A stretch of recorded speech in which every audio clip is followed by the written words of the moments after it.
with terrible camera quality, but in the same place. Josh's house is free currently. We can have things happen here. There is no Otis. You can have friends over. Not that I count as a friend, but you can have colleagues over. Podcasting colleague. You can attest to how cold it is then. It's my house is just as cold, man. It's fucked up. I've just spent 3 weeks in Thailand, and even when it's raining, it's still warm. Yeah. And so you think like, oh, I'm complaining because it's raining. I'm in fucking like one layer, and I've come back, and Spain's gone from like, oh, how is it this warm at the end of October? End of October, start of November, to what the fuck's going on? Like, it's cold, man. It's not as bad as it was last year though. Last year was fucking ridiculous. I think you just got like the juxtaposition from like tropical weather to European weather. Yeah, the juxtaposition has not been fun. Nor is the jet lag, man. I missed 2 of the best nights of football because I fell asleep at 7:30 in the evening. Like, yeah, we're getting all the evening games. Fucking World Cup, man. Like, there's this 2-hour break between the 4 o'clock games and the 8 o'clock games after the 4 o'clock games finish, and it just naturally puts me to sleep. Yeah. I'm waking up at like 2 in the morning. There's nothing to do at 2 in the morning apart from smoke weed, and as much as I love weed, like, coffee is the first thing I want to do when I wake up after like 7 hours of sleep. I can't get a coffee at 2 in the morning. There's no fucking cafes open at 2 in the morning. Nah, you should get a coffee machine. It's not the same.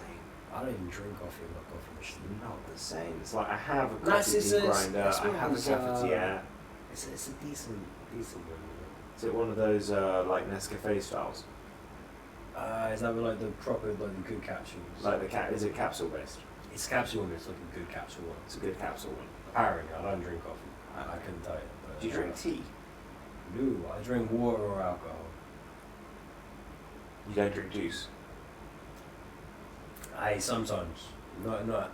I won't say not enough, because it's like you're taking all the fibre out, very kind of high in sugar proportionate to the nutrients you're getting. Do you eat fruit? Traditionally, yes. Recently, no. Welcome back to health questions about your diet with the MMA split. Yeah, I got stitched up recently, so I had no money for food. I've since gotten my back pay through, and I am again eating like a normal human being. But I was legit just eating calorie dense shite just to keep myself alive. Mostly shit like mayonnaise and cheese sandwiches. That's such a weird combination of sandwich. But you are alive. It's just whatever is left in the flat. It got to that point. You are alive, which is good. Yeah. I'm back from Thailand. Back to being a wealthy man. I also survived. I survived Thailand. I survived my flight back from Thailand. Which is fucking stressful. I'll tell you what, for a pot smoker and a massive stoner who's coming from a place where I smoke loads of weed in my flat to Thailand, where weed is legal and I'm literally smoking tons of weed all the time, changing hotels with weed in my bag, in my suitcase. Qatar, not the nicest airport to have to fly into as the stopover between that. All I was thinking is just like, please don't scan my bag. There is definitely some fucking marijuana crumbs I haven't got there. I'm in a country where, like, if they just drug test me for some reason and there's marijuana in my system, they will consider it me smuggling weed into their country, and that's it. You might not see me for 10 years. And on top of that, I'm always stoned when I go to the airport. So it's just like I've got all of these different paranoid anxiety factors going through my mind. But how involved was the stopover? Was it literally just wait in this one area and get back on the plane? So I'll say this, Qatar airport is not bad. 24 hours pretty much everything is open. My stopovers were like 6 hours, so it's a decent amount of time, but they have 3 things everywhere. Bathrooms, prayer rooms, and smoking rooms. Because you're not in the EU, you can actually have smoking rooms at the airport. And they're all exactly the same. It's just like, it's almost like a coffee shop in Spain. Like, massive extraction filters just desperately trying to suck all of this fucking fag ash and smoke out of the room. with like other machines pumping like You air can tell me freshener. you got bathed at Qatar Airport. No, but I smoked a lot of fucking cigarettes, man. Oh. 6 hours is a lot of time to kill. What is kind of cool though is you can there's like a spa there where you can like, it's not really a spa, it's like you can get a massage, but you can also have a shower. So they have bars and shit at Qatar Airport. They have one bar where you can get served alcohol in the airport. Pricey. And pretty pricey. Qatar Airport I would was just got pretty drunk for pricey. 6 hours. Yeah, I get drunk in 30 minutes. I don't like flying. I don't like airports. but there was one place. So I mean, it was better than being in the football stadiums in Qatar for the World Cup. Put it that way. Well, you got into a fucking... No, I never left the airport. Why'd you say it like that? Because I was just making a comparison to something topical. But it was weird because I went to Qatar. I'm going to talk about what it was like inside the stadiums, but in no way do I view that as an implication that I want to go see a game. I didn't go to Qatar. I sat in an airport in Qatar for 6 hours. I went to Thailand, and Thailand is fucking awesome, man. I think I mentioned this to you. I saw some brutal amateur Muay Thai. Alright. Brutal Probably amateur start Muay with Thai. that. Yeah. So Muay Thai is about as brutal a combat sport as it gets. More brutal than MMA. It is literally just like all of the fucking strikes with no ability to like give yourself a pause with the grappling. First fight, 2 14-year-old kids. Families in each corner, super happy. It was one of the kids' first fight. Kid whose first fight it is, head kicks this other kid. He is just down, out, unconscious for like a solid 2 minutes. And obviously the kid who won, his family's all like jumping, there's the granddad there, he's giving him a hug. The other kid's family are just like bursting into tears. The mum is obviously like her worst nightmare, like the thing she's told herself isn't going to happen. It's just happened 30 seconds into the fight. So just to contextualise, is it purely from like a medical concern thing, or is it also kind of like boxing, where having a loss, particularly early on, basically fucks your like earnings potential? I don't think so, because this is all amateur. Like, and it's and what you notice, what really stood out in terms of the amateur level is how much of a disparity you can get with the quality. So not so much with the younger kids. Because there was only one fight. I think there was another fight where they were like maybe 18 or 19, and then the rest were just like normal ages. But you can see that there was like, okay, some of these guys are just like, they've done it for a while, they want to have some amateur fights, but they're not really taking it as seriously. And then they'd come up against some guy who's like, yeah, I'm here to murder people and take their shit because I've got completely different goals, and this is just about experience and fucking getting around it. And seeing those matchups happen, you kind of realise like the advantage, particularly with MMA, once these guys are kind of in something like the UFC or Bellator or One, is at the very least like everybody's up to a certain standard. You'll get maybe a newcomer come in who's just way above that starter kind of unranked level, and he'll rise through. But amateur fights, man, like the main event we saw, one guy was a Tiger Muay Thai, and the other guy was just from some like local fucking Muay Thai boxing gym, and it was a Russian guy from Tiger Muay Thai, and as you can imagine, I mean, he fucking just destroyed this guy. It's like spinning kicks, spinning elbows, fucking knees to the body. It was just completely different energy, and you could just see it's like there was him, there was like some 18-year-old Australian kid where you could just tell like they're on MMA. Like, this is just about getting like as many Muay Thai rounds in as possible, and then onwards and upwards. And they're going up against some guy who's just like, this is his big thing, like, fuck it, I've been training really hard for a couple of years, let's, you know, I've had a few amateur fights, it's gone okay, let's see what happens. And then they come up against a whole different fucking level. 8 fights, man, 6 knockouts, all of them in the first 2 rounds. Pretty fucking brutal. Yeah, well, I mean, this is the thing about amateur sports, like in general, like particularly amateur combat sports, is that every pro fighter had an amateur career. Not every amateur fighter has a pro career, so yeah, you know, like there was a guy who, as an amateur, had to fight Khabib Nurmagomedov in his first amateur fight. That happened. You know, This is true. And it probably wasn't pretty. I'll tell you what was funny though. So, obviously in Thailand, they're all fucking Muay Thai crazy. And the thing they really love watching is 1FC Muay Thai. That's what's hot right now. That's what they all talk about. Yeah. They fucking love Rotang.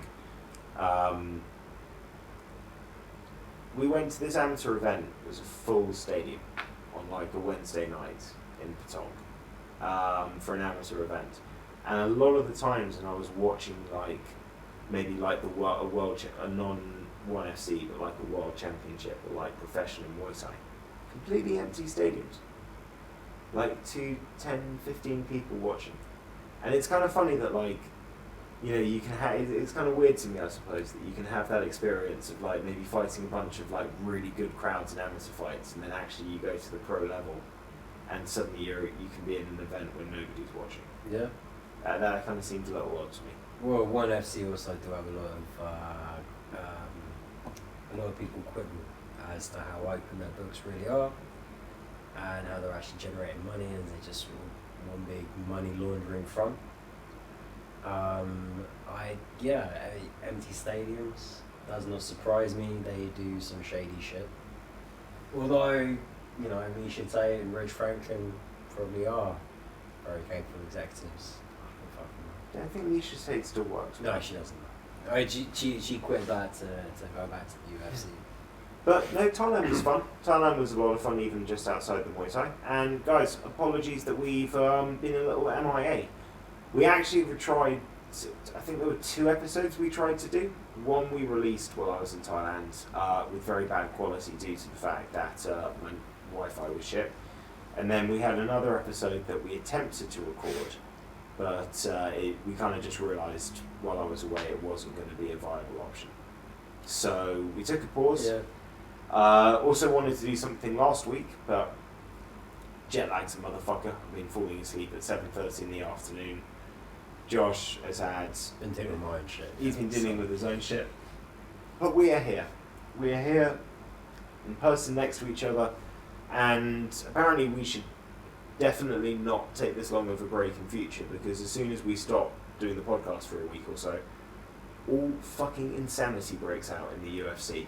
We've had, since we've been gone, controversies, situations updated with Cain Velasquez. We've had fights cancelled, injuries, new title fights, a betting scandal. Glory MMA is banned, basically.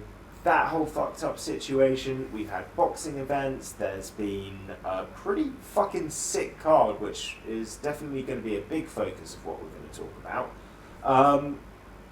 I mean, first and foremost, we've got to talk about James Krause, because we sing this guy's praises more than anybody as a coach. More than anybody. We have talked about what... And as a fighter as well. Yeah. Maybe I have questioned his moral character before, but I never really thought, and I don't know how much I really buy into the rumours at this stage. I need evidence, but I never really saw him as like a shady dude. I maybe saw him as maybe being a bit of a prick, but I never thought that he was like a shady fucking guy. And now we've got all these aspersions being cast. Yeah. Well, it's very odd as well, because I feel, I mean, we were talking about this before we started recording, where because you couldn't really legally bet on sports in America for a pretty long time. I don't know if they've got all of the kind of like compliance rules and conflicts of interest stuff as well defined as we have kind of in Europe, where this issue of sports betting and athletes in sports and what they can and can't do is kind of been forced to sort of be pretty well established from the get-go. I don't know, I can understand why this has all come out the way it has, but I think one of the issues, so just to kind of give everybody a summarization, a few weeks ago, Derek Minner, coached by James Krause, suddenly, a few minutes before his fight, the odds double on him. Seems like a bunch of money comes in against the other guy. He goes out, seems to re-injure or aggravate an existing injury immediately, and gets TKO'd in the first round. The question now is okay, somebody clearly knew that he was very unlikely to win this fight. This is information that came out shortly before he fought, where he was only with his coaches, and everything that we saw kind of suggests that it might be James Krause, considering that he constantly talks about and his bets and does a lot of UFC picks and a lot of bet-specific videos, and went on Ariel Helwani's show talking about how much money he makes, all these people, and how much money he makes from betting on fights. It's all a little dodgy, and nobody's been officially prosecuted of anything, but it started with him being investigated, then it started with him being banned as a corner, I believe. I really couldn't take this seriously. So yeah, he wasn't allowed to corner people, and now it's extended to he's banned as a coach as coaching anyone in the UFC, and any fighter that's under his coaching or at Glory MMA while he's involved is prohibited from fighting or competing in UFC events. That is considering that we have got Brandon Moreno, who trains at Glory MMA, preparing for a January title unification fight in one of the greatest series we've ever seen in the UFC against Figgy. This is huge. 10 fights in a movie. And they wouldn't do this. Like, this is such an extreme action to take towards the fighters in this gym. This is classic Dana knee-jerk. I thought a thing out loud and I'm going to follow through on it forever. You know, until he doesn't. Women will never fight in the UFC, blah, blah, blah. But this is exactly how Dana reacts to things. If Dana feels like he believes that James Krause is guilty, this is exactly how I'd expect him to act. Obviously, he doesn't call all the shots these days, but he clearly has enough influence to put this through. Plus, I guess if you're kind of sat there, signing off on these things, and someone's like, yeah, we have no kind of code of conduct for gambling and so on, you're like, well, let's fucking get that in place. And at that point, when they're like, there's some shady stuff going on with James Krause, we should suspend all activity involving him. I think it's quite easy to agree to these kind of extreme measures, but it feels fucking weird, man. I don't know what's going on. The problem with the fighters is that, so they've cut Darek Miller as well. And it seems to be that if it was just James Krause, it would be one thing. But because of the way it's played out with Darek Miller, it seems to be that there's some level of, like, complicitness. So Darek Miller's obviously been informed, or maybe he had the injury. You know, there's a theory going around that he had the injury, wanted to pull out, and James Krause just said, listen, man, just go in there, get TKO'd, get your paycheck, and hey, man, put a little bet on the other guy. You got to remember, Darek Miller doesn't have health insurance. Darek Miller probably can't afford to get that knee repaired until he fights. It's not a secret. This is common knowledge. A lot of fighters will fight seriously hurt because it's the only way they can pay to get it covered. And in some organisations and in some UFC contracts, there is word in there that if you are hurt during a fight, you will be covered. So if you have a serious knee injury, and you have no way of paying to get that fixed, and you have no way of taking the time off and paying your coaches, and maybe you were mid-camp, you just push on through. You do the fight, you almost certainly lose, but at least you get your knee fixed, and you have enough money to cover your camp costs and pay your coaches, and you're not out on medical bills. So now it's just rest up, and if you didn't get cut, you got one more chance. So, and this is the other side of it, is that was there collusion from the betting side, or did James Krause just tell him, get on with the fight for you to get your money? He's obviously been a fighter himself, so he understands that perspective. All of it, though, has started bringing in a huge amount of questions, and potentially a lot of change to the UFC, because where do you draw the line? It's like Michael Chiesa and what's his face, Paul Felder used to have a podcast that they do before big UFC events, where they'd often talk about like betting picks and good parlays and stuff like that. And they're suddenly like, we don't know what we're meant to say. Every single commentator with a YouTube channel in the UFC all do prediction videos, picks, all this kind of stuff. And it's like, well, okay, where does the line get drawn? Because how do you distinguish between giving betting advice and just predicting who you think will win the fight? Which technically one could argue is betting advice. It does kind of make sense culturally from where we stand, but like, you wouldn't expect to see an active fighter giving betting picks. That's something you would leave to like pundits, people like outside of the sports, and you wouldn't expect like a coach or a manager to do the same thing. Yeah. If it's going to kind of follow suit like that, I think it makes sense. That would kind of be the expectation. Obviously, there's a lot more money in mainstream sports though as well, so that's, you know.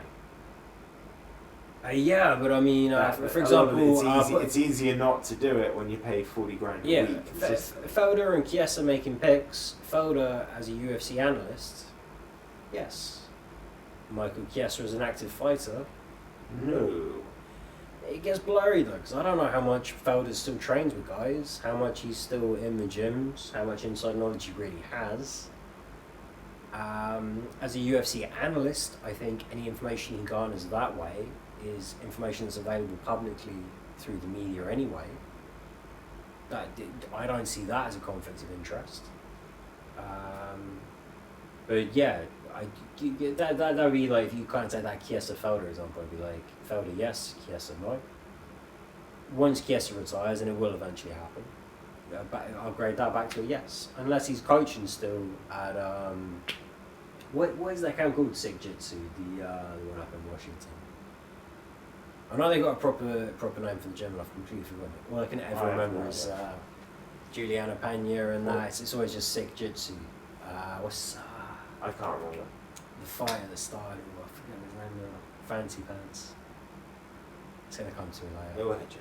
What I'd say, I mean, I think one of the issues that the UFC is going to start facing, particularly as they get more and more mainstream, is that there's this kind of, not lackadaisicalness, but there's this kind of sort of laissez-faire sort of situation with a lot of how the analysts are selected and how it all works, and everybody's friends and everyone kind of knows each other.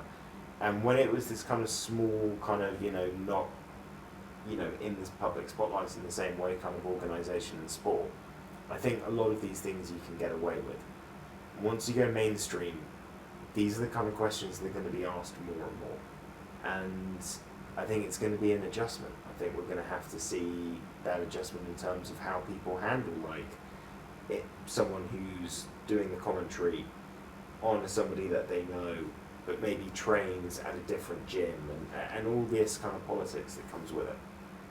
Because, I mean, we want to talk about sort of insider, benefits. You can't tell me that there isn't a benefit if you train at the same gym as, let's say, DC, and you know that you're going to have him maybe commentating a bunch of your fights, and even if you're losing, he's going to be pushing out a positive message about you. Does that make sense? I don't know, because I kind of feel like outside of Gabriel Benitez, he doesn't really overhype any of the AKA fighters. You're going to struggle to find specific examples of that. I understand hypothetically what you're saying. DC was a bad example of that, but because there aren't any good examples of that I can think of. And I wasn't necessarily saying that that's a problem. I'm just saying that it's these questions. Right, but this is like, where do you draw the line? Because how do you really define the level of influence? Yeah. Or for example, truly on the inside of their knowledge. Let's say that it's okay. We all know that Makhachev is one of DC's boys, so let's say that it's obviously he's the champion now. But let's say it was a fight between two other contenders, and you've got DC commentating there. Is he going to talk down? Is there a danger of him talking down about their performance because it increases the likelihood of the narrative of it going to Makhachev? Maybe. I feel like they don't go to DC that much on Makhachev, but I don't really feel like he ever kind of oversells or overhypes Islam in any way, shape or form. I feel like if you want to talk about who does that, then there is a guilty pie. It's Josh Thompson.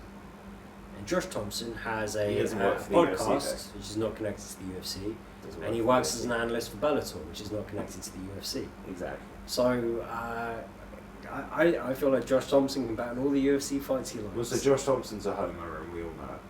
Yeah. I mean, I only really know the term homer because how often Josh Thompson uses it referring to himself. I never used to use it in any way, shape or form, but hearing Josh Thompson say it so often has just ingrained it as like the thing that I now say if I'm saying that I'm like a fanboy.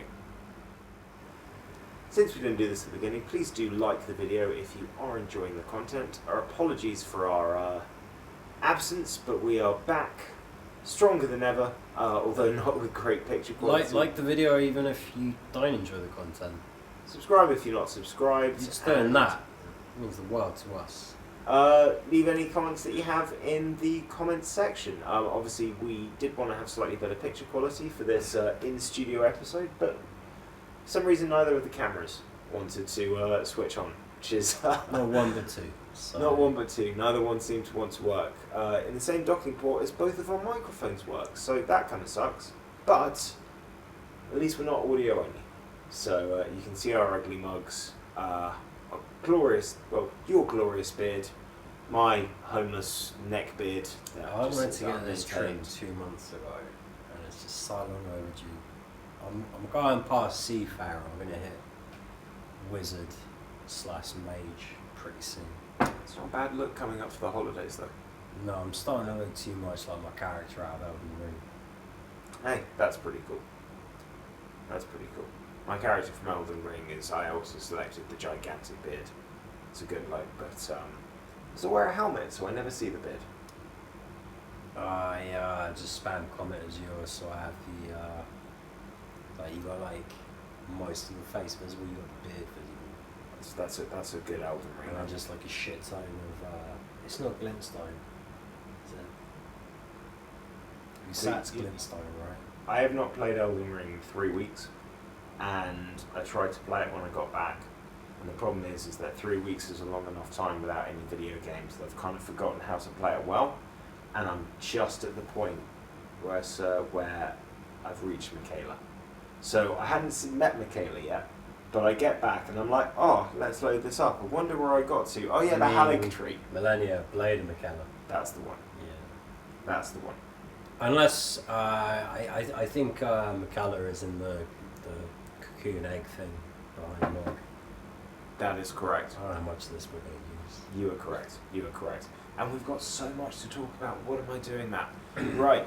Other crazy news that we're going to get into when we do the pick show for UFC 282.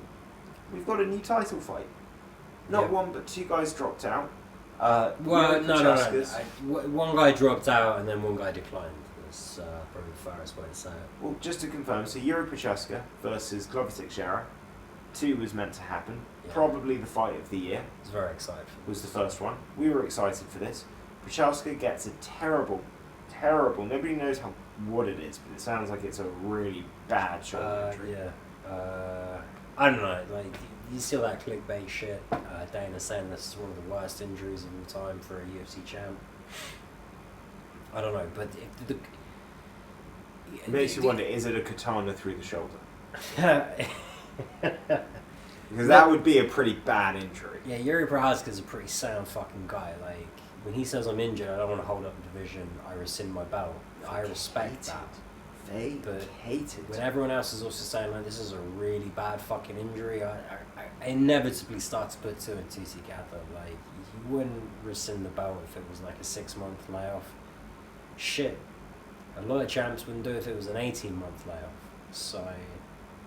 No, you got to respect the guy for being honourable, but then again, it also sounds like he kind of just might just be that fucking bad.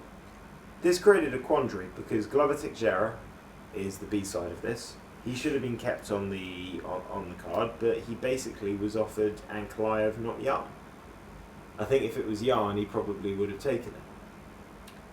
Ankalaev, maybe I can understand because all the criticisms that he had. We're talking about Ankalaev, so he's basically saying you're asking me to fight a completely different type of guy, you're going from fighting an orthodox fighter to a southpaw fighter, I don't have enough time, I can't propose doing that in Brazil, they need this to be the main event. I just said it's not for me. The way that sounds, and the way that the first fight with Blachowicz went for Glover Teixeira, I'd be really surprised if they ever spoke to him about him versus Blachowicz again. it seemed to be very much that it was Ankalaev or bust. And in that situation, I think he rightly just looked at the cards and went, okay, well, it probably sounds like Yuri's going to be out for a long enough amount of time that I can sit this out, let Jan and Ankalaev fight for the belt. I'm still going to be the next guy in line. And that's, Yuri's not coming back to push Glover away, if you see what I mean. Yeah. Like, I think it's a good decline. Well, I don't even know how much he calculated like that. I think, in all honesty, he just probably went on principle. I'm not going to take a guy as dangerous as Ankalaev without training for it. Because Glover probably sees Ankalaev as a guy that is very beatable. But why wouldn't you want to do it properly and take like that full training camp? Also, game plan for Ankalaev. He knows he's got one shot at this. Oh, Don't fuck it up. Don't take something that you're not prepared for under the wrong circumstances. Particularly if you know that the current champ isn't going to be back ahead of time to push you out of the picture. That's a big fucking deal. That's a really big fucking deal. And I don't think Glover would have said no unless he knew that Yuri was out for a long enough. Like, well, if it was 6 months... I knew that Glover had declined the Ankalaev fight before I knew how bad Yuri's injury was.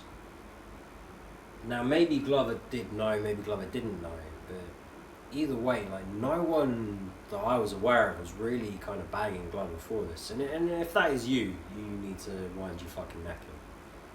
But no one's giving him a hard time for this. Everyone goes, yeah, that's very understandable. Ankalaev's a monster. Not everybody's pulled Craig. Why wouldn't you take the time to have a full fucking training camp against him? It just makes sense. Well, it's left us with Ankalaev versus Jan for the belt, the whole belt. 5 rounds instead of 3. They were Nothing already but the put belt. to fight. And funny story, Jan was the last one to know. He was already on his flight to Vegas. He took off about an hour after this whole shit went down, and he landed 9 hours later, the last person in the UFC community to know that he was fighting for the belt. Which I think is quite a funny story. He just said, yes, I was very happy when I landed, but I did not know. Everyone else is telling me my phone's blowing up, I was on the flight. What can I say? Well, I mean, for Jan, it's just kind of business as usual. Just do what you fucking do, right? Do you think that makes the card a little bit less stacked this weekend? Because we've got Pimlet now as the co-main event. I'm a big Paddy Pimlet guy, but this was a feature fight at best. This was not a co-main event on the pay-per-view fight against Jared Gordon. Okay, so yeah, Jared Gordon might not be a big name, but he's someone we respect tremendously. And I think this is a good fucking fight. And for Paddy, this is a very winnable fight against a solid fucking grappler. It's very much kind of wrestling against submission chain wrestling, and I think it's going to be fucking interesting. Plus, this is another fight where Paddy can kind of let his hands go a little bit. So, I think it's a good co-main. Obviously, if you lose a fight of that stature, the card does not feel as good. No. That's inevitable. That's a given. Paddy's the co-main. Yeah, it's not like the biggest fight in the world. I like it. I think it's a great fight for hardcores. I think for casuals, it's got a little bit of heat because Paddy's star's rising. But yeah, generally speaking, we lost the biggest part of the cards. I'm not gonna lie to you. I'm not gonna be like, yeah, it's still a good card. Like, we're still fucking set. It is still a good card. We are still set. It doesn't feel the same. It's not quite the same. Well, we'll get more into that when we do eventually do the picture. Which I'm winging, by the way. I haven't prepared anything for that. Oh, don't worry. I haven't really prepared anything. I may not even have time to do it today, depending on football and how long we spend talking about this. But we shall see. On that, it will be released shortly, though, in the week, no matter what. I suppose other big news that we kind of have to touch on before we get into the kind of most recent action is, as my mind goes completely blank, Conor McGregor out of the USADA testing pool. Is anyone surprised? He's talking about a loophole to come back, but even I think that's just kind of like... Oh, the Brock Lesnar money talks loophole. I remember that one. Yeah, that is a valid loophole. Yeah, it's a good loophole. Yeah, USADA wouldn't do anything for a bit of that. I mean, what is this fucking timeline? Where's this wait at anyway? Does anyone care anymore? I don't have it for a while. I just don't believe it. Like, I believe that he's out of the USADA testing group, but when he's talking about coming back, I think it's just all this bullshit, smoke and mirrors to stay relevant. I think he knows that while he still has the activity of being like a UFC fighter, like technically, it makes other things more valuable in terms of sponsorship and association and all this kind of stuff. Yeah. And so, even though I think he's got no intention of coming back, and won't be coming back as a professional fighter, he still wants to just create the illusion of, this is my division, I want to come back. Probably gets him a discount on his bags. I did see the bit and I enjoyed this where he was like, yeah, of course I'm taking steroids, I broke my leg. I mean, me and Anderson Silva and Chris Weidman know about this. There have been many other leg breaks in MMA. It's just those are the 3 high profile ones in the UFC. Where they most likely took steroids to recover. Secondly, I feel like it's quite an open secret that McGregor's been on steroids for a while, as Anderson Silva was during like a decent chunk of his career, and eventually got busted for. I don't know why he's throwing Chris in that group. Chris at no point in his career has ever looked to me like a guy that was taking steroids. Maybe he was, maybe he wasn't, but I don't believe he was. No, I certainly don't feel like he was getting imaginative. But there could be an argument to say that he hasn't fought since his double leg break. And it might be that he took steroids to recover from that double leg break. Yeah, I doubt he was going into great detail on that with Conor McGregor. I think McGregor is just fucking taking one well-known steroid cheat and an innocent person and throwing him in with his fucking lot. I didn't like that. Well, do you know who else doesn't like Conor McGregor right now? Everyone. Artem Lobov. Oh my god, yeah, he is he suing Thompson?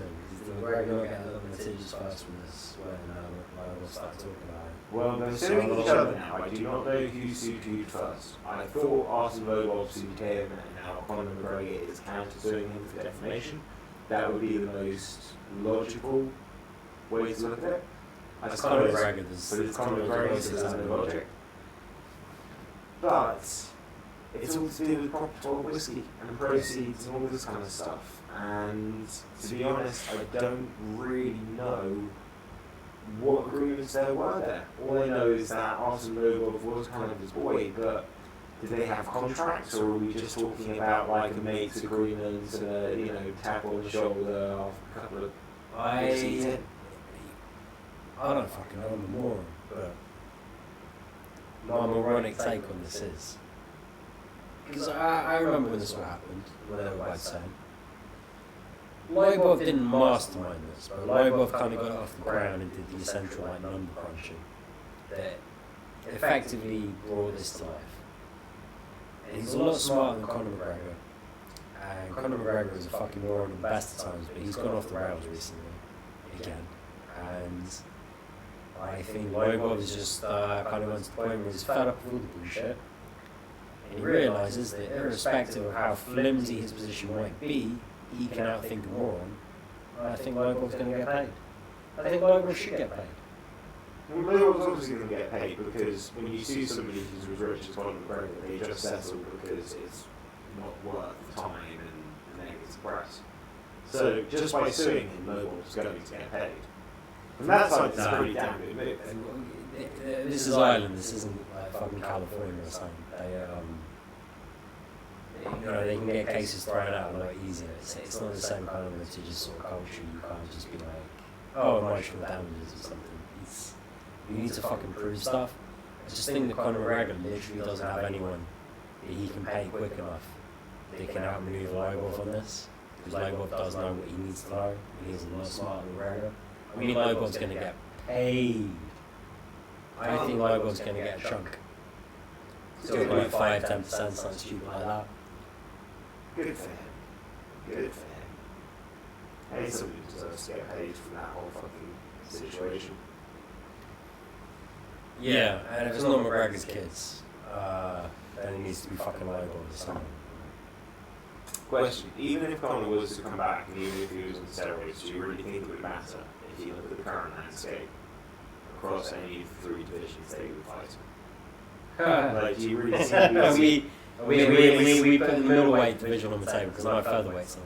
Well, we can put any. Yeah, you can go lightweight, welterweight, middleweight if you want, because he's not making featherweight. Does he make a dent in like any of those weight classes? I mean, lightweight, there are winnable fights. It's just not really any of the top kind of 3. Welterweight, no, it's just way too many talented grapplers in the top 15. Are you kidding me? Even if by some miracle they're able to soft serve you with winnable title shot, there's no way you're winning your first defense. Just not happening. You look at his size, look at his height, it doesn't feel like the extra weight would actually benefit him as a fighter. Like, so much of Conor was about being fast and sharp, precise and fast twitch. That's not even that fast, just fast enough. Like, his dominant sort of run was at featherweight, where he was cut into featherweight by a sheer fucking miracle. The only fight he had at 45 that went the distance, correct me if I'm wrong here, was when he blew out his knee in the first round against Holloway and was able to out-wrestle and control Holloway for a 3-round decision that by today's rules set would be a lot closer, I think, by the scoring system even of today. Just not an impressive win, but all the other ones is very much just like be accurate, be big, be long, be explosive enough to get off long shots. He was sometimes a little too kick heavy, but when he went with his hands he was very effective, and he never really got dragged into deep waters or kind of pushed, you know.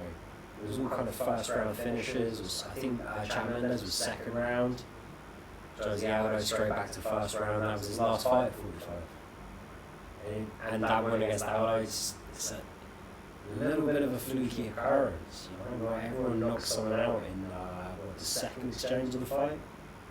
I think maybe like 2 punches and it landed total by the time that knockout punch came. It was just ridiculous. It's crazy as well, like how I think he's 8-0 in the UFC at featherweight, and then I think he's now, I think he's either 1-3 at lightweight. In fact, the only fight I think he's won is in the UFC at lightweight is Eddie Alvarez. We're going through his sport because Cerrone was well for yeah, and he's 2-1 at welterweight. So he lost to Dustin twice and Khabib. So I think 1-4 at lightweight and 1-3 in the UFC and 1-2 at welterweight. 2-1. Sorry, 2-1 at welterweight. So I mean, the reality is that he's not been really as dominant at all, apart from that run at featherweight where he was a much bigger guy. Well, when he was fighting regularly, training right, eating right, laying off the Charlie and that, yeah, he was on another fucking level. He was working tightly with John Calvin, training with Gunny Nelson, you know, he was picking on that ground game, he was getting better. And then the Floyd Mayweather fight, and all the other shit, and just, yeah. Is it getting boring? I got boring a long time ago. You're talking about his, like, talking about Jake Paul and shit. This is as I envisioned it in a MMA podcast. And sometimes we talk about anything but. Not our fault. It's a crazy sport. Well, listen, we're not going to do anything as dumb as Kanye West on the podcast, so that's the news. No, I think Judaism is probably the best religion. Then Scientology, and then Islam. I think those are the 3 most dangerous right now. Well, whether or not you feel that Judaism is the best religion or not, I think one thing that we can all agree is that the Nazis were very bad, and we do not like them. Maybe you should like Nazis. No one's trying to warn people to Hitler. And if you for some very disturbing reason do like the Nazis who correctly did, don't go on Alex Jones's podcast and say it out loud whilst wearing an NCR mask. Yeah, when Alex Jones is advocating for a little bit of a tone down, like, you really fucked up. Yeah. You really fucked up. And in his mind, he thought he was launching his presidential campaign. Well, being openly bigoted and racist worked so well for Donald Trump. Who knew that Kanye West, taking it one step further, was one step too far? Who knew that Donald Trump and the Trump clan were nuanced enough, that's clan with a K, were nuanced enough to walk that racist line all the way to the White House? Who knew? I had my suspicion. I was very worried from the outside, to be honest. Well, we've pushed this off long enough, but let's talk about some recent fights. Obviously, we didn't talk about the previous card, because it's been a couple of weeks. There was a week break. It was a bit of, to be honest, it was a card that probably good we didn't really talk about, because it lost in the event. I've forgotten what the card was. Derek Lewis versus... Oh my lord, yes. The polar bear. Oh god, what's his name? We're going to cut this out for sure. So, We have to cut this out. what I've got is Pavlovich stuck in my head, it's not It's Pavlovich. not Pavlovich, that was the last Russian that beat him. Spivak, Jesus fucking Christ. Sergei Spivak. And that fight never happened. Instead, we got Kennedy and Zekra. But we didn't find out until deep into it was the start of the main card, I think. Start of the main card. Start of the main card. Or No, just it was before the end of the prelims. No, it was the main card. I think it was after the Anders fight. So. Anders fight. Anders fought this weekend. We're definitely cutting this. The only thing I want to talk about. It was after the. I didn't stay up, but I woke up early enough for that card. There was a fight on the main card, and then they said, okay, the main event is off because of medical complications. Yeah. And I was like, yeah, let's throw that back then. It turned it into a card that I'm kind of glad I was away for, and I mean I tried to watch. It was definitely before the Anders fight, maybe by a week. This is true because Anders fought 3 days ago, so I'm gonna leave it in. you're gonna leave it in. Probably. It seems like something you would do as leave the mistakes. I've already got one edit to make. But that's not the card that we're going to talk about. I just wanted to highlight the thing that was worth mentioning from the card 3 weeks ago is our girl Natalia Silva. Again, looking Shevchenko ready every step of the way. Spinning heel kick to the throat finish. I mean, that is vicious. That is nasty. The rest of the card did not match that up, but what a moment that was. And she's 2-0 in the UFC, she's 25 years old. I'm not saying give her Shevchenko now, but what I'm saying is that she's just beaten 2 decent grapplers. She's looked way too slick for the level they've slowed her in at. Yeah. She needs to take a step up. Just because, like, how many fucking Sugar Sean O'Malley's do you want to protect? Obviously, with Sean O'Malley, that might have been the right strategy, because right now you've got like a fucking champion beast. But like, Jesus Christ, sometimes you just need to fucking step some of these people up. And she needs a big fucking step up. I'm not saying top 5, but like maybe top 5. Maybe. I think she can handle top 5 now. I think she can handle top 5, but we don't fucking know, because like she needs a big fucking step up. And it's weird that we would be criticising the UFC matchmakers after 2 fights, but I think it's due. That's just criticism, because after that first fight, she should have taken a big step up. Yeah. And you didn't do it. You wanted to find out. I can forgive that though, because the first one you don't know if it's a fluke. Maybe the other girl was just crap. Maybe She she was had a bad night. coming off a long layoff as well herself, wasn't she? Well, that's Yeah, what's crazy UFC about don't it. know. This So- is You do that after a long layoff. You do it like that. I think step up. But this is kind of where everyone's caught by surprise with her, because she clearly from 23 to 25 years old, she has spent a lot of time focusing on her striking. And everyone had this idea that she was more of like an armbar snatcher. And then she's come in and she's got spinning kicks and excellent distance management, and she fucking stays on the outside, and if it does get clinched, she can separate, she can turn the position, she can hip toss. I'm really excited about this one. I think she might be in a division that's starting to get She also some has that standout kind of thing where prospects. she's like, I have ice in my veins. Her face the entire time was just like getting ready. It's fucking business. Let's go. She counters well, man. Even with her hands, she was throwing some really nice counters in that fight. It's the roundhouse kicks for me. Like, the way she just lets that go. Like, just times it well, perfect distance, minimal setup, just beautiful. No, it's women's flyweight, man. It's really starting to kick off when you've got people like Blanchfield only just cracking into the top 10, and you've got this girl unranked, and we haven't seen King Casey O'Neill in a while, but she's still in this division. And obviously the names we've spoken to death about already: Grosso, Tyler Santos, Man and Fiore now in that mix. It took its time, but it's a division that's really starting to feel fun, full, exciting. It has always been kind of a good division. It's just, you have a dominant champ. It's hard to rate your division because you've got number 1, gap, number 2, gap, 3, 4, 5. It's not a pretty look. We're just seeing people like close that gap now. So Kaylin Chukagian is not just like head and shoulders above the rest and so far below like Shevchenko. Now we actually have like discourse, we have discussions to have. Who actually could be like the next best threat. I think give her a few fights, maybe 3 or 4, and Natalia Silva could be in that mix. Let's talk about some more recent fights, because we had a sick card in Orlando. Well, shit, you want a natural segue from naked head kicker to naked head kicker.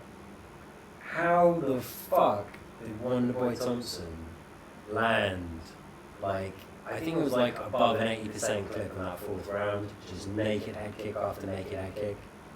He was playing UFC 4-man in real life. It was just switching between fucking hook kick, R1 square, now we're going roundhouse kick, now we're going to go L1, R1, triangle, fucking punch, spinning punches, now we're going to go spinning fucking hook kick and side kick. I mean, it was a little ridiculous, but like, this was such an insane fight. 2 rounds in, you're like, this is a fight of the year candidate. After that, you start to get a little bit more separation, and I'm like, this is an amazing fucking fight, but Kevin Holland just was not able to match what Wonderboy Thompson could do past 2 rounds. in every single way, man. I don't know if there's anything more upsetting than effectively becoming unable to like protect and defend yourself because you break your right hand and fight getting called off. It didn't have to be that way though. Other guy has absolutely fucking battered you for the last 2 rounds, and then that same person comes out a couple of days afterwards just like, yeah, I broke my left hand, hey, what can you do? And it's just like, oh great, so the one excuse I had for like, oh man, I couldn't do anything, I broke my right hand, then the guy who just kicked my ass comes out and says, yeah, I broke my hand as well. There's a lot of bones in your hand though. Okay. Breaking your hand. That's the major part. Blocking a kick. And especially the way your wrist and your forearm's going to be stinging after that, and thinking you're going to break your forearm. So it's a lot different to having a broken like knuckle or finger or something and continuing to punch someone. It hurts, but it numbs up some. And because you're the one in control of when that hurts, very, very different mental take on blocking with a broken hand, landing with a broken hand. I will take landing with a broken hand all fucking day. Like, that's not even a discussion.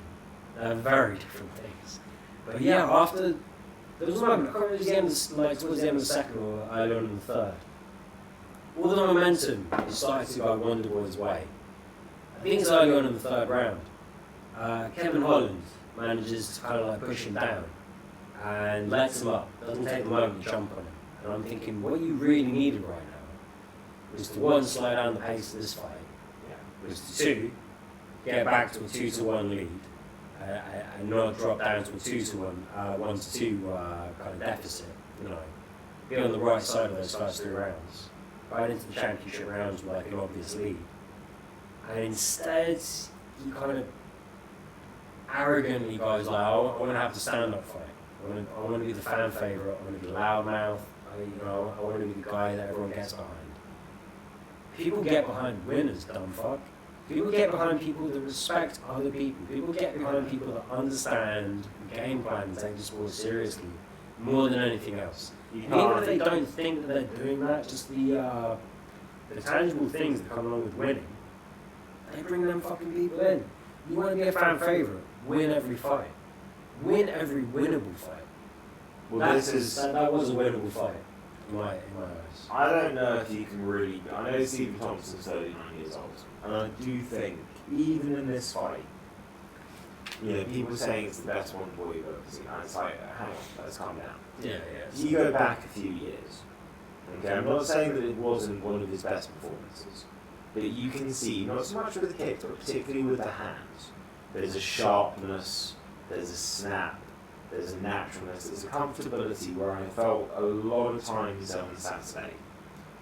He's landing well-timed shots, but you can see that it's just not as smooth, it doesn't look as natural, it doesn't look as snappy as it did when he was young, because he's 39 years old, it's going to happen. But you need to wrestle this guy. It doesn't matter if he's 39 years old, you need to wrestle this motherfucker. Because if you put him in an environment where he isn't just burning energy from having to get up from the ground constantly, that you allow him to set himself and work all of his magic and distance and range, and all of the different shots and weapons and different types of kicks he's got, with the full knowledge that none of this has got to factor in takedown. That's a hard fight, man. Ooh. And great boxers, great fighters, great strikers. Maybe no, but the whole game plan was off. It felt like in the first 5 minutes, like the entire game plan was try and stay just outside the kicking range and catch the kicks, which was idiotic because one boy is notoriously difficult to secure an open mat takedown on because of the way he is. He's not explosive. He's fast, agile, nimble, very well balanced, and very long. On an open mat takedown attempt, he's very good at like scrambling and getting back up to his feet. But if you get him next to the fence and take him down, it's very easy to secure because he's too long to kind of work the fence properly. And he's not kind of strong and explosive enough in his core to kind of work the fence effectively. And the only time I see guys successfully taken down is up against the fucking cage. So trying to catch kicks on the open mat, it's like, well, what the fuck are you going to do with it once you catch it? That's stupid. That's a bad game plan. And as soon as he adjusted, he was kind of like, I'm going to have to pressure him more and kind of get on him. He had success, you know, he trailblazer won that first round. He was the only round he won, but he won that first round. In my view, he kind of quit a little bit at the start of the 3rd round. Maybe not just in terms of like the game plan, but like mentally as well. And obviously, like blocking all those fucking kicks. And once he got to the 4th round, the way the Wonder Boy is just not even setting things up anymore, just naked head kicks. Either it's from the southpaw stance and he's throwing that like rear roundhouse kick, or to the body and the head, or he just goes into the switch stance, which is like for orthodox for him, it's just a setup for that spinning hook kick. Like you know it's coming, and he threw and landed that way too successfully. It's just like, well, it's interesting you talk about like, you know, Kevin Holland wanting to have this really honourable, like we're going to stand up, we're not going to do takedowns fight. It's like, okay, I get that Wonder Boy's never going to try and take you down in these situations, but if you want to talk about like the difference between having fun fights and winning, once it became obvious that your right hand is compromised, it's not like Wonder Boy said, hey man, you said no takedowns to me, I'm not going to throw anything to the right for you, I'm not going to be a dick about this, you come on, let's have a good fight. It's like, no, Wonder Boy exclusively threw, as you say, left, southpaw stance roundhouses, league leg roundhouses from the orthodox style, spinning head kicks, hook kicks. He took advantage, or exploited an advantage that formed in the most brutal way. It's just he did it standing up because that's his style. Is however much of a nice guy Stephen Thompson is, even he's talked about it. You know, he was kept hitting Kevin Holland, and Holland would say, "Oh man, that hurts. Oh, you got me good there." And he'd say, "Like, I'm sorry." And he's like, "I don't know why I said I'm sorry, because I just do the same thing straight afterwards." Well, the only effective part of Kevin Holland's game plan was that he was able to get Thompson to engage with the fucking running of the mouth. Now, Kevin Holland does this to everyone. You don't fucking talk back to him. You don't high five him every time he wants to high five. You know, you don't say good job every time, you know, he does something well. You fight him, you beat him, you dismantle him, you destroy him. And he did effectively do that by the 4th round. But before that, I was like, why the fuck is Thompson chatting away with Holland? Like, let Holland run his mouth and keep beating on him anyway. Okay? Because every time he tries to get under your skin, albeit by being nice and chivalrous and I very actually meaningful. I think with Stephen Thompson, I think it does matter. I think he's that type of personality where he can literally be smiling. Any second you waste talking back to him was a mistake. Anytime he's feeling a little hurt and he goes for the glove tap, that's a mistake. That's time wasted. That's a moment gone. Anytime you respond or react to it, you kind of fuck it up. You know, Thompson didn't need to do that because, you know, Thompson, Holland had a terrible game plan to start. So basically staying at kicking range, thinking he was going to catch kicks, and then I don't know what the fuck he was going to do after that. It was really, really poor planning, in my opinion. Do you think Quickly adjusted and then started putting the pressure on guys. Sorry. I was just going to say, do you think there was an element where maybe he thought, I don't want to say it's hubris, but this idea of like, it's only wrestlers that beat me, Wonder Boy, aging striker, I'll just figure it out. Rather than, you know, do you think he was surprised that there was as much resistance as there was? The words, you know, he talked about it with his corner in between rounds. The speed caught him off guard, for sure. And I think ever since the Matt Brown fight, Wonder Boy's understood how important it is to have that dominant. And ever since the Anthony Pettis fight, Wonder Boy's understood, you know, Anyone can't get out. yep, you mind your P's and Q's. And I overtook it's over. Okay? So that 4th round was literally just Wonder Boy staying a kicking distance, waiting for Holland to adjust, slide out, do something, you stay there, and Wonder Boy kick his fucking head off. And what that equated to was the man breaking his hand and probably fucking up his forearm a little bit. I think the forearm was what I was most scared about, to be honest, going into that 5th round. And I think that was the appropriate time for his corner to throw in the towel as well. I think it was fair. He seemed like he Could they have was... done during the 3rd, do you think? I thought about it, but at the end of the day, I think it's, we don't see corners stop fights in between rounds. We really just don't see that happen. I don't think that he seemed defeated enough after the, you know, before round 3. Or sorry, after round 3. So I'm sure like it's just like me not sleeping on that, but outside of BJ Penn against GSP, I can't think of another time when the corner threw in the towel on the ground. I can't think of a time the corner 3. There must be I one. can't. I know that, what's his face? I know that there have been some corners that have called fights. In between. Yeah. What, like that's not. If anything, that's not common enough. But it's not rare. And if anything, it's something we're everyone in the sport is kind of advocating for more and more.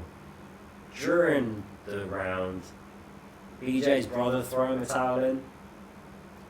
It's like the only one I can think of right now. I'm sure there must be fucking others in the UFC and other major It's organizations. very rare. It's very, very rare. They tend to leave it to the ref. But no, after the 3rd round, I don't think it would have been reasonable. He seemed a bit defeated, but you still would expect. No, after the 3rd, or like after the 3rd, going into the 4th, no. During the 4th, same as you. I was kind of going back and forth. Like at the end of the day, you know, they're still waiting to get paid by this guy. How bad do you really want to piss him off? A lot of fighters don't react well to their corner throwing the towel in. and it wasn't like egregious enough. You're like, ref, stop the fight. Why isn't anyone doing anything? It's just like the chin on this guy is impressive, but it worries me because the best chin is a chin untested. And even if you've got the best chin in the world, if you're constantly relying on that, you know at some point it's going to go.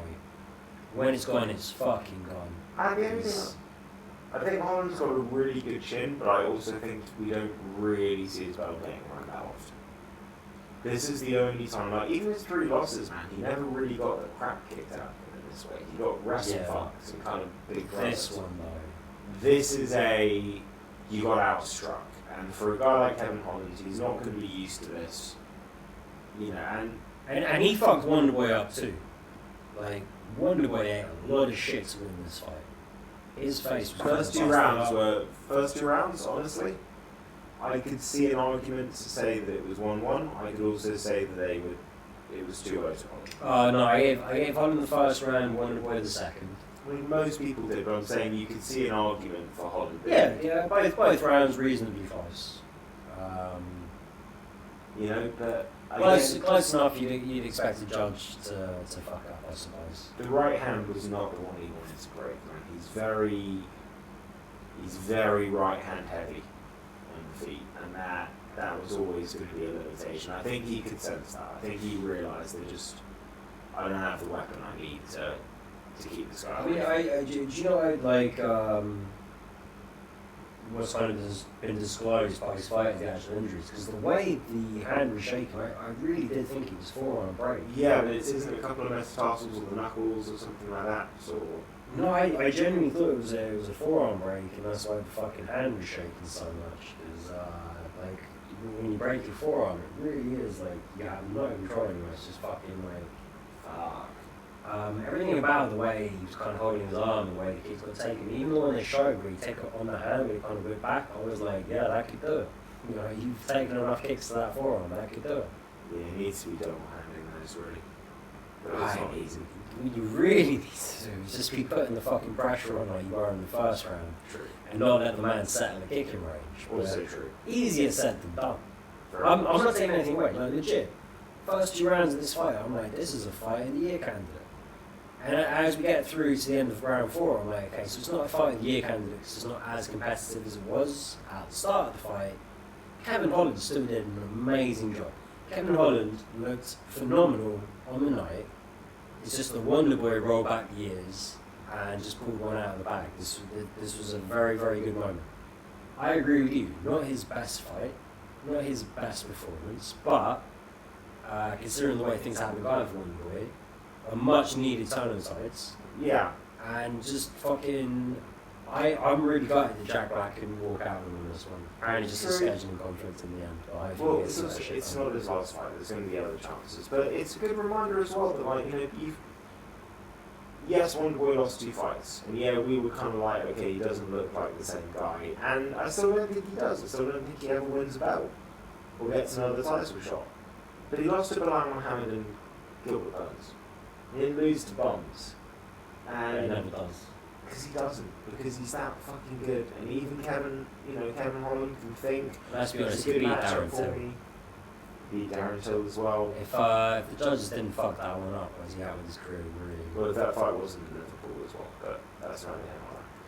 We've got a lot of fights to talk about. We're not going to dwell on them too much. But let's give some love to RDA. Because he fights a guy in Brian Barberena. He's just beaten Matt Brown and Robbie Lawler. And it would be really fucking easy to end up, this guy's on, he even said himself, I'm on a legend killing tour, this is what I'm doing right now. And RDA yet again just shows that he's here to stay. Just when you think you can count him out, he gets one of these wins, not dissimilar from Wonderboy, where it's like, okay, maybe I can't beat that elite level at welterweight, or that elite level at lightweight.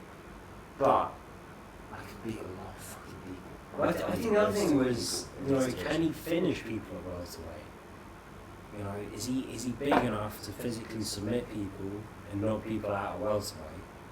We always kind of thought no, but so much of a better fighter that he would decision these guys. Apart from the elite kind of few at welterweight. Barberena. I mean, shit, even at lightweight, this guy's nickname is Dad Bod. You know, he's always been a little kind of fluffy. He's not like that intense, like enormous athlete. But even so, at welterweight, very, very tough guy to finish. Yeah, a guy that can't really put people away at 170. And the way he just fucking Damian Maia'd him. In that second round, I think that Barberena made the right move in engaging in the level change up against the cage. The only mistake he made was once they broke, he switched off for half a second and IDA was straight in on the takedown. If Barberena minds his P's and Q's a little better, just keeps his fucking mind sharp for those immediate 5 seconds after the break, I don't know that IDA is able to get the finish on this one. This is, Barberena has a very, very uncharacteristic brain fire, in my opinion. He kind of shit the bed a little bit. The thing is, those elite fighters punish you for small mistakes. Well, yeah, but that's the thing. Barberena is not an athlete. His whole kind of skill set is his heart and his mind. And and for him to kind of fail on one of those too is just very, very, very uncharacteristic for Brian Barberena. But great performance from IDA, great finish. Barberena kind of shown in the first round the way he defended that head and arm choke. Just he knows what's up. It's just. Listen, like you say, he's a good fighter. He's not a great fighter. And RDA is an elite man. And he showed it yet again. Ageless, doesn't go away, and a Hall of Famer in my opinion because he's fucking for everybody. Absolutely fucking everyone. Former champ at 155, former title challenger at 170. What more can you say? We're not going to talk about it, but big win for Mateus Nicolau against always dangerous Matthew Schnell, who just couldn't quite get it done this time around. In a word, sniper. Left hand. Very true. Nicolau certainly somebody to watch out for at flyweight. But let's talk about Sergey Pavlovich knocking out Taito Iwasa in 54 seconds. Is Pavlovich just the most dangerous human being in this division right now, or did Taito Iwasa rush back after the gunfight? No, it's Pavlovich understood that to Iwasa, his best shot at winning this fight was like a wild counter strike. To Iwasa came very clean, very technical, straight shots. And just from the get-go, did not give to Iwasa an opportunity to really make anything happen. Was mindful enough to maintain enough distance to stay out of shot. You know, he was able to dip back on a couple of those, and yeah, frankly, he just beat the fucking brakes off of him. This was beautiful. I feel bad for Ty, but it's kind of what we expected. His face was fucked up for a man who's in a 54-second fight. That is what I'll say there. Bad night for Jack Hermansson. Takes a replacement fighter in Roman Dolite, who is surging, man, and Didn't see this coming. Storm you know, I'll tell you did see this coming. My cousin Tom tells me the day before, he's like, I've got a feeling about this Roman Dolite man, I'm putting my money where my mouth is, and I think he finishes Jack Hermansson. And I thought at the time, listen, he's had a couple of good wins, and he's had a couple of good finishes, but one seems a bit fluky, and he doesn't have a history of knocking guys out like this. I don't know how much I can trust it. Dolite's kind of the man now, dude. I mean, Jack Hermansson, that's as legit a win as it gets. Yes. At the same time, let's be honest, it was a very weird position to catch. I'm not taking anything away from Dolite. I don't think he ever pulls that off again in his career. And I don't think Hermansson ever gets caught with that ever again, either. It's just lightning in a bowl. He shouldn't have been caught with that in the first place. Talking about guys, though, like Hermansson, who's on a rough run of form, what has happened to Kyle Daukaus? From the moment that he thought he'd beaten Kevin Holland to having that fight turn into a no contest, and then everything that's happened in his career since, it is not. Do you want to know? I can tell you. I can tell you. Go. Because Daukaus is a very, very good grappler, MMA grappler. for a middleweight with his frame and his credentials. He doesn't have the same fear of kind of overextending on combinations and getting caught. Too often he tries to whip in very fast combinations, coming down on a guy, pulling or faking level changes.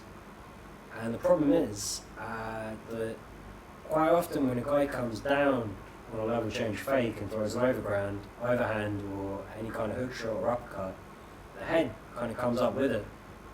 He keeps getting caught with these headshots.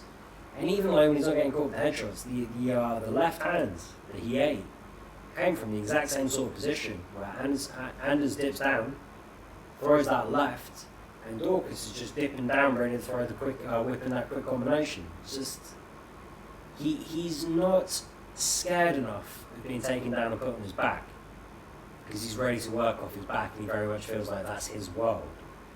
That he's just eating these shots and these headbutts that he probably could avoid, just minor tweaks. It's probably going to feel like a huge cultural change for him, but frankly, it's just, at this point, he is the common denominator. It's just poor form in the stand-up. It might, on paper, make sense in his overall game plan, but frankly, at 185, you're towering over too many very, very powerful guys. Adjust. Maintain more distance, develop more of a kicking game. Just the way you're throwing your combinations right now and the way you wait for guys to dip down and fake those level changes to whip them in, it's not panning out. Fuck it. Big win for Anders though. Big win for Anders. He Needed that as well. I like him in middleweight. Prefer him in middleweight to light heavyweight. Oh, for sure. 100%. No brain. And I mean, this is one of the strangest fights I've seen in a while. We're turned into the opening fight of the main card, Nico Price taking on Philip Rowe. It honestly just looked like Nico Price got tired from punching. I mean, he was winning that fight, he was up on all the fucking land, significant strikes, everything. Yeah, but he was throwing the kitchen sink at him from minute one. Yeah. It was a very high output game plan. And yeah, you know, he almost had Rowe hurt badly in that second round. Like, I thought it was the way it was adding up. I thought he was maybe going to get the better of Rowe.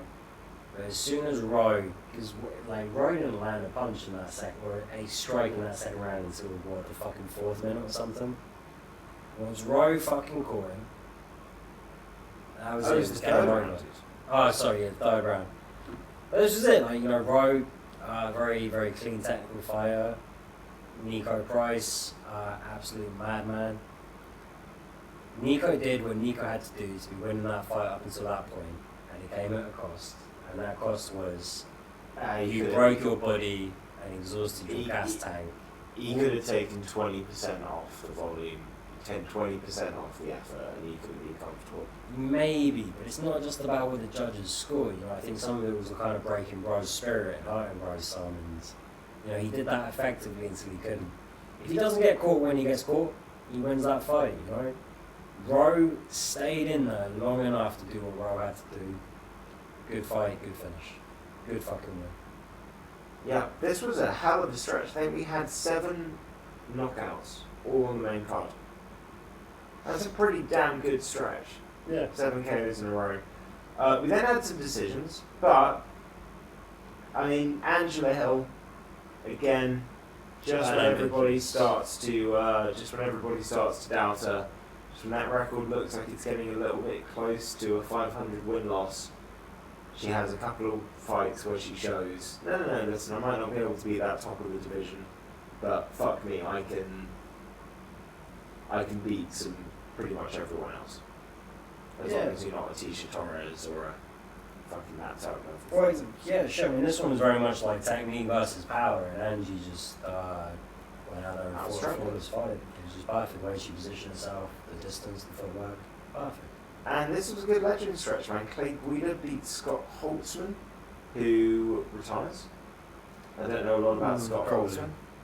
That would, if you told me somebody was retiring after Clay Guida and Scott Holtzman fight, I wouldn't have thought it was going to be Scott Holtzman. Well, it's a concerned spouse with a little one on the way. Maybe their 2nd child. I can't remember this on broadcast now. Family before all that, so that's understandable. Yeah, Yeah, and frankly, Hot Sauce was kind of in that bracket with guys like, Matt Reviler, just those, veering on what could have been. Probably one of the worst times to retire, frankly. He found me before all else, and how old is he as well? 36, something like that? Yeah, I mean, younger than Clay, but yeah. Clay never changed, you're a beast. And Michael Johnson, man, got a big win against Mark Diakese that started putting together a good couple of wins, and yeah, I kind of felt like it. Once he got past the first round, I was like, yeah, Michael Johnson's got this, man. He's been sensible, he's got the reads, he's figured out what he needs to figure out. Yeah, Mark had put a lot of effort into winning that first round. And as much as I love Casey, he probably should have mixed in the wrestling kind of earlier and preserved his gas tank, because he knew he wasn't going to be comfortable just to like punch the distance with Johnson. And frankly, He was right. rounds 2, rounds 3, just that's exactly how it turned out. Darren Elkins, another legend, did not win. Pretty much got his ass kicked by Jonathan Pierce, who... He did, but there was that moment in the third round where I was like, is this going to be like sort of prototypical Elkins comeback? Is the damage going to take the damage and then deliver the damage? It was just damage. It didn't happen in the end. JSP is very much cemented himself as a legit threat at 145. Agreed. We talk about times for a big fucking step up. Darren Elkins is a huge name, but irrespective, we now need a big fucking step up for JSP in my opinion. Agreed. Natan Levy versus Gennaro Valdez until the main event was my fight of the night. This was a really good fight. Natan Levy, watch out for this guy. And he's calling out Kanye West, so... Right. I don't think he gets that fight. I don't think Kanye's lost enough money for that fight to happen yet. But I like where his head's at. Francis Marshall stays undefeated, knocking out Marcelo Rojo, which is no mean feat. No, Rojo hasn't got the best UFC record, but he's a great fighter. He's a good fighter. Was there a dropout in this one? I can't remember the build-up to this. How did Francis Kibas versus Cortez fell through. So Rojo wasn't booked to fight anyway? I think he was booked to fight Francis Marshall. I think that was the fight. Oh shit. I'm not 100% sure. When Well, you said fair a dropout, enough. I thought you meant a fight dropped off this card. Yeah, I didn't know Francis Marshall came in as a short notice replacement. I wasn't familiar with the guy, but great performance, great win. Stays undefeated. And Yasmin Yaragui taking on Estela Nunes, who's better than her UFC record actually shows. Yeah. She dropped Yasmin pretty badly in the first round of this fight. Yasmin came back, did the damage, stays undefeated, and is another ridiculous prospect at women's strawweight. That's a lot of power, and at 23, you've got to imagine she's still kind of adding to that. She's still filling out a little bit, so... There's potential. I think she's only 22 years old. 23. 23. Yeah. There's a lot to like about her, man. Tell you what, last couple of cards, some really talented, standout female prospects that I'm really excited about. Although I think Yaragui's a bit further away than Natalie Silva in her respective weight class. Yeah, probably a bit more development to do that, but the power she's got, the toughness she's shown, because the other Yasmin she lost to her, that she beat on her debut, also looks pretty fucking good. I'm just kind of rating, because same as you, I do kind of rate Estela Nunes better than her record sort of shows. I think Hariri's on the fucking up and up. Man, there's some good talent coming through. And I've got to say, I thought Orlando was great. I thought the card was great. Good fans, good fights, some up-and-coming names, some established old vets getting it done. A bit of everything.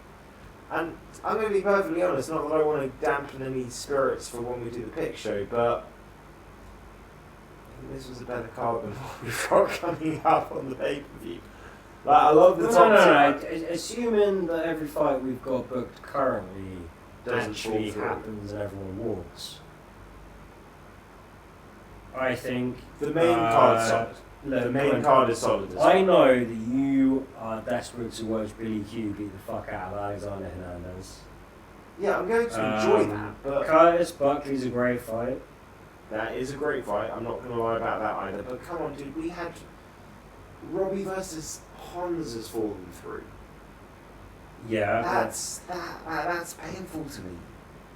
And do I want to see Bryce Mitchell versus Taporia? Yes. Do I want to see Till Drickus Duplete? No, because Till's probably going to lose that, and that will hurt me. Do I want to see Jairzinho Chris Dalkas? Yeah, that's an entertaining fight, but do I want to see Dalkas? I mean, there's good fights here, but it's not what it once was.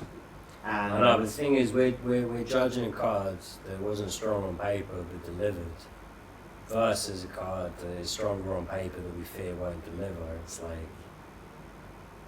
true, but I feel like you take it with a grain of salt. I'm like, I think there's still a lot to kind of be hyped about for this week. well, you will hear all about that when we do our picture. Most likely, when can you do the picture? If not today, I can do it tomorrow. tomorrow works for me as well. Tomorrow, so we'll release that tomorrow. So this is going to come out Tuesday evening, and then the big show will be dropping most likely Wednesday evening. And aside from that, we will be back to our regular scheduling programming of 2 episodes a week. Maybe more, but not less. Not while there is UFC cards to go on. So it's nice to be back, guys. Anything else you want to talk about before we call it a day? We didn't really talk about PFL, but I guess we're a little late to the party on that one anyway. Kayla Harrison lost, and balance and order is being restored to the universe. Brendan It's fucking Loughlin fantastic. won. Very happy about that. Stevie Ray lost, but he'll be back. Yeah.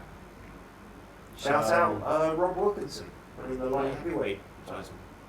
And Elias Theodore. No, he's the guy that died. Yeah. That's why he was in my head. I thought he wanted PFL, but it's not him. There's going to be something to do with his No, for a second. who's the other guy? Canadian guy who also wanted PFL. Was it Austin Modier or something? The B Stevie, yeah. Olivier Aubin Mercier. Fuck, I think it's why Aubin the Mercier. fuck am I forgetting his name? That's because you asked me his name. Trained at TriStar for the longest time, fought in the UFC for ages. Walks out to Sister Nancy, Bam Bam. That's a fucking good tune to walk out to, man. I'm going to listen to that on my way to watch the football, which I have to shoot to because I'm very late. Guys, we're happy to be back. Thanks for watching if you watch. Sorry the pitch quality shit, but it will improve. And, but Ed Bernard Patrico. Bye, Laurie. Bye, Dave.